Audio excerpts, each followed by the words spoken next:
In middle school, I was a few things. 1, I was on the track team. 2, I was boy crazy. And 3, I chased a group of guys down in the middle of Walmart and forced them to do interviews. And that group was B5. And I'm hearing that they are back, that they have a new song that they released, and that they're actually going on tour. You know what's going on in my head? Boy crazy. And I'm trying to figure out why more people don't know about this and why more girls aren't going crazy. But maybe it's just me. Maybe I was the only girl going crazy over light-skinned boys. Sorry. As a PR professional, I think there are some things that they could be doing to really capitalize on this new comeback and get more than just their old fans interested in their new music. Here are some things that I would do if I were their publicist. So for social, I think that they should do something that capitalizes on these dance challenges. I go to their social page, I see a lot of stuff where they're like fandom and it's very nostalgic and it's like, that's cool, but like, why are you popping now? On top of the dance challenge that they have for their new song, Give It Back, I think they should do stuff that's like bucking challenge or something that is like a trending sound and them showing off their choreography.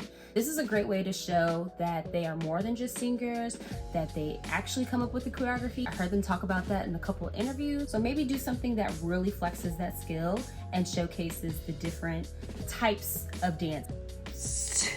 Okay? Yeah, I would really go hard with the press tour.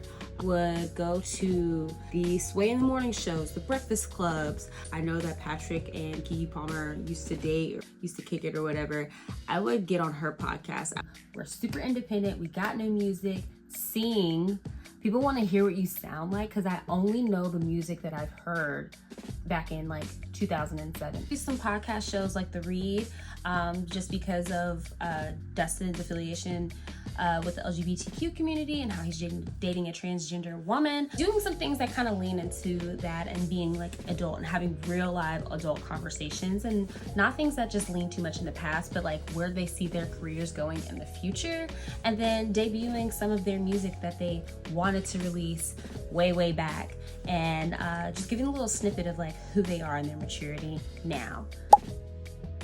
A lot of the issues that we have with some of the radio stations now is that a lot of things are pay for play if you are a brand. But I think as an artist, it's a little bit different. It's easier for you to get in as long as you have a story to talk about.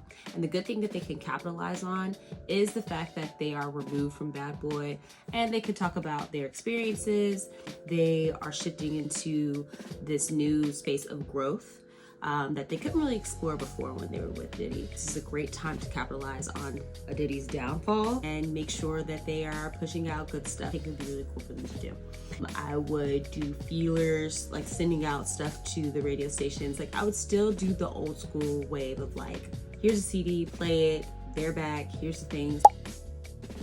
I would get on some roundup lists of the top 10 groups making a comeback in 2024. I would pitch that to publications of like, hey, you remember when, back when, here's a moment, you can get serenaded, take it back to the old, like, this is what you want to feel when you were 14 years old. Your inner child will be healed.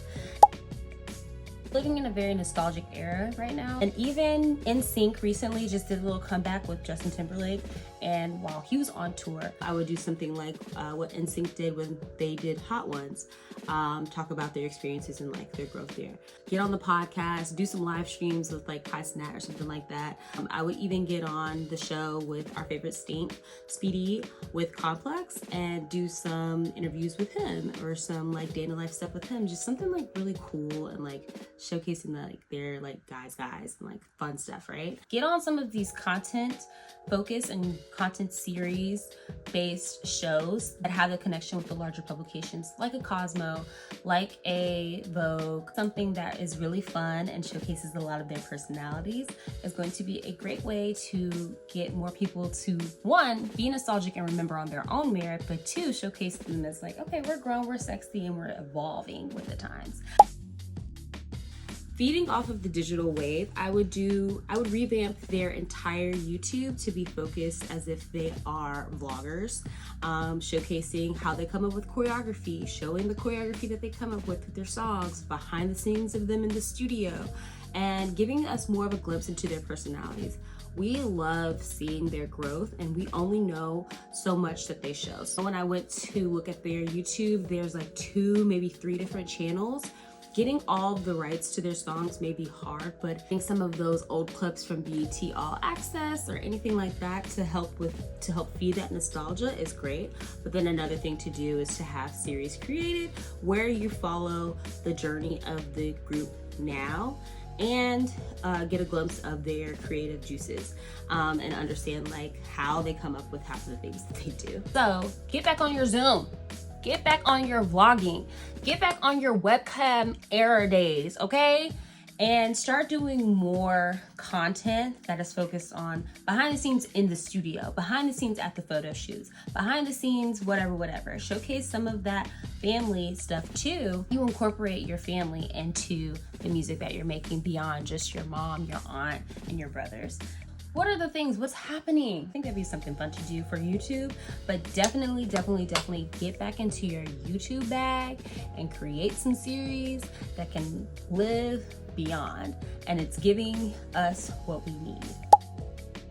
For publicists, I would also focus a lot on getting in spaces where other celebrities are. I understand they're more of a reserved group, so you have to be super strategic with this. Placing them in those moments, whether it's at a concert or something where they're there and they're seen, they're visible, I think will be a good way to get the buzz going and people still getting excited. I would go crazy with getting them on guest lists to every event known to man from New York, LA, Miami, and Atlanta, and even Chicago, and I would really push their presence being on red carpets and being in the mix of these parties and these events.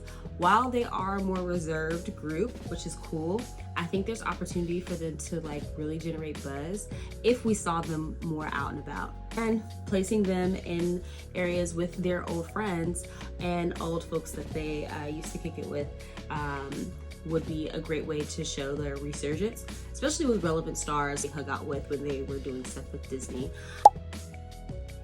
I would also revitalize street teams.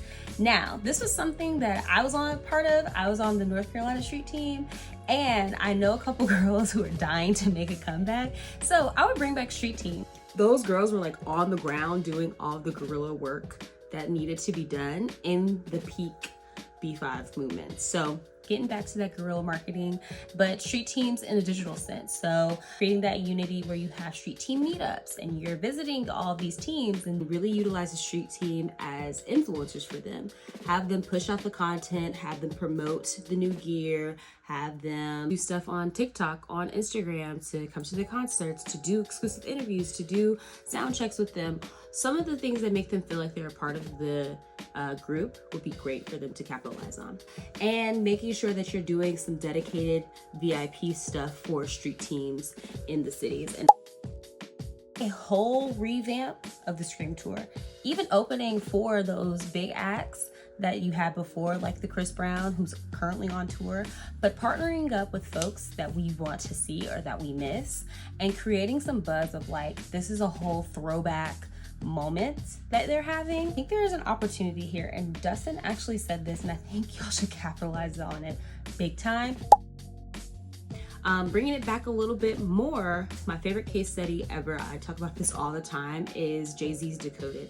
It was a great way that merged key places of Jay-Z's life in a scavenger hunt, Pokemon Go type thing before that was even popping. I would bring that back with QR codes placed around different cities and different spots that are relevant to the group or relevant to their journey to this new sound that they have going on, and have it placed in those cities where it has some of the exclusive things that like songs that they wanted to release, dance challenges and how-to step-by-steps. I remember back in the day they would release DVDs and I had all of them. It's kind of like giving some of that content in a QR code format, very short bite-sized stuff.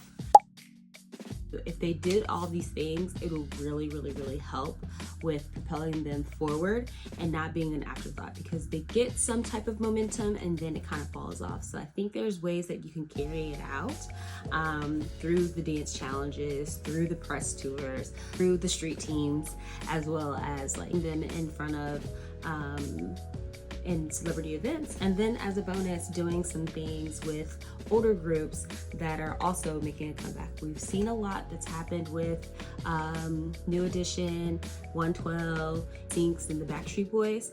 There are some opportunities, like boy bands are still alive and well and prevalent, so maybe they can do something with that. Also, as a publicist, and this might be a bonus, I would capitalize on working with women. I haven't really heard them do too much with a woman talent, and I'm not too sure if any of the current rappers are actually fans of B5 and would love to work with them. I would try to find someone who is hot, who's fresh, who's new, that can help with their longevity. Like getting that feature to help really push them up to the top. I think a cool little duet would be really nice to hear between Normani or Coco Jones or something like that. I don't know, I'm just trying to think here. Anyways, that's what I would do if I were their publicist, so hopefully they like that. If not, oh well, I shot my shot. So yeah, let me know what you would do or what you think they should be doing in order to really push and amplify what they have going on.